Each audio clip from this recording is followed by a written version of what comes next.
DNA test result ni Richard Gutierrez at sa anak nila ni Sara Labati, isang kahihiyan sa pamilya Gutierrez.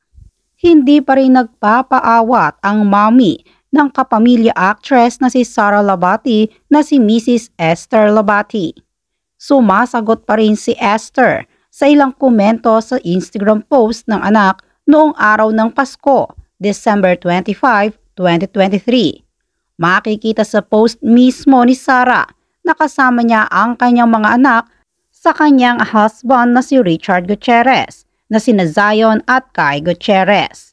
Tanging caption nga ni Sara sa post ay praying hands at heart emojis. Isa sa unang ibinunyag ni Esther sa publiko ang co-parenting na lamang nina Sara at Richard sa kanilang dalawang anak. Ibig sabihin, kumpirmadong hiwalay na ang dalawa at napagkasundo ang maghiraman na lamang sa panahon para sa kanilang mga anak. Sa comment section ng post nga ni Sara, isang netizens ang nagpahayag ng pangamba ukol sa di umano'y balak ng kampo ni Richard na ipa-DNA test ang isa sa mga anak nila.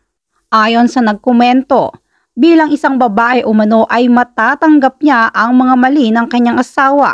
Ngunit ang ipa-DNA test ang anak niya dahil baka hindi ito anak ng kanyang asawa, it's too much to bear. Kung kaya naman sinagot ito kaagad ng ina ni Sara, ayon kay Esther Labati. Grabe, bakit kaya galit siya kay Sara?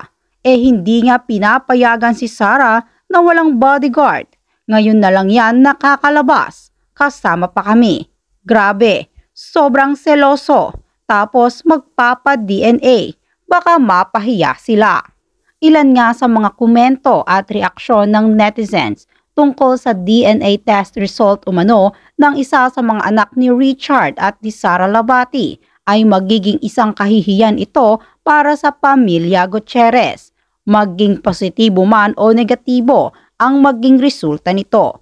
Kapag naging positibo umano ang resulta at talagang anak ni Richard, sina Zion at Kai ay tuluyan pa ring mapapahiya ang Gutierrez family dahil sa mga ipinupukol nilang hindi umano anak ni Richard ang isa sa mga anak ni Sara.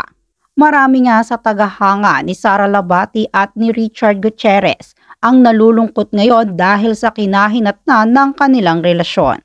Marami kasi sa mga netizens at publiko ang talagang hinahangaan ng dalawa noon dahil sa pagbibigay nila ng oras sa isa't isa.